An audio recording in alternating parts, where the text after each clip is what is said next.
What's up, guys? It's Ronaldo, aka No Gains, and today we're going to be talking about gym bag essentials.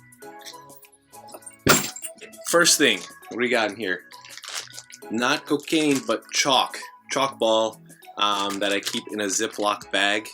You know, a lot of gyms, they don't let you bring chalk to the gym. That's messy. But if you kind of like keep to yourself, if you're not obnoxious about it, if you're not like LeBron throwing chalk in the air before your lifts, it's going to be fine. No one's going to give you an issue. As far as like practical application, obviously if you have very sweaty hands, it's going to help a lot with your grip, especially for deadlifts. Pretty much I use it every time I deadlift. So yeah, chalk. Don't be obnoxious about it. Keep it in your bag. Item number 2, squat shoes. These are my squat shoes. I don't know exactly what they're called. They're like Adidas Power Lifter squat shoes or something like that. It has a very hard sole. Like, it's not squishy. It's not like a running shoe or like a cross trainer or anything like that. The reason being, you don't want to be like, you don't want to have a massive load of weight on your back and have a shoe that's going to keep you like off balance. You definitely want something with a hard sole, and it doesn't have to be elevated. I prefer using an elevated heel, but you don't have to. You could just use like flat shoes like Converse. What do the kids call them nowadays? Converse. Anything that will keep your foot stable is key. So don't use a running shoe. Don't use something squishy. Use something with a hard sole. All right, next we have a lifting belt, a weight belt. This is an Insta belt. I really like the Insta belts. It's not one of those snap ones, you know, like you see guys on Instagram and they just snap off the belt. Anyway, mine is just like a standard buckle, old school, put it in, pow. Basically, you want a belt when you're doing bigger lifts to increase intra-abdominal pressure. Like you want, it's going to help you brace more, and because you can brace more, you're going to be able to get more weight up. Now the thing is, you don't want to jump into using a belt right away unless you have your form and technique down. The reason being is the belt can cover up a lot of technique issues that can cause injuries down the line. So get your form down, make sure that's good, and then when you're approaching your, you know, 1 rep max or like higher lifts, then definitely consider using a belt for those lifts. Next, we got knee sleeves. This is one of them, but there's 2.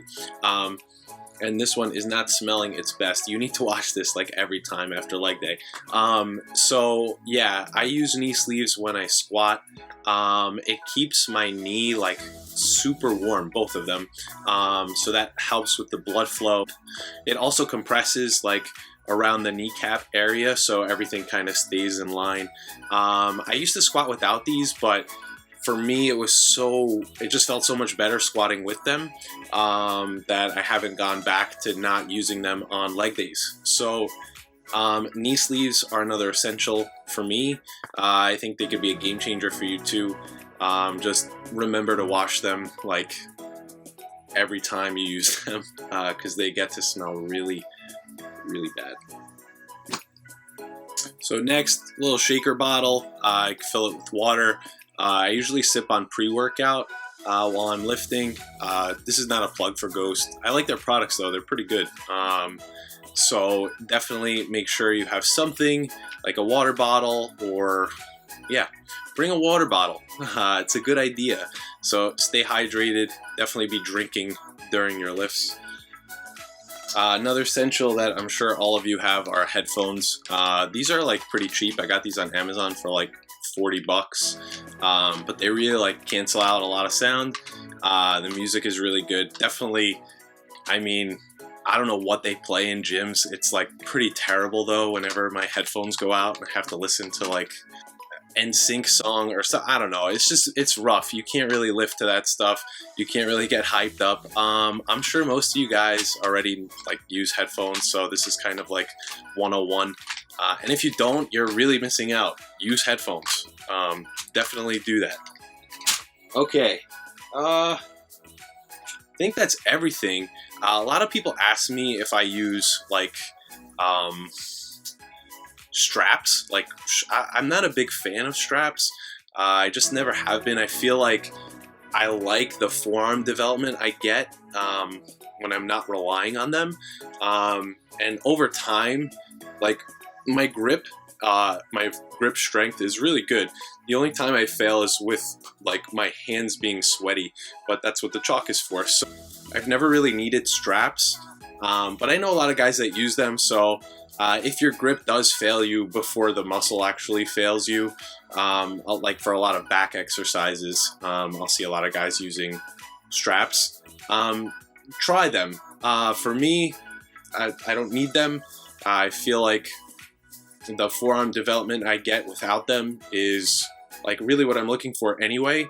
So yeah, I don't use straps, but consider them if your grip kind of fails you. So yeah, that's really it. If there's something I missed, let me know.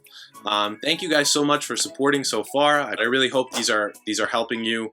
And yeah, that's it. Stay positive, stay positive. See you in the next one.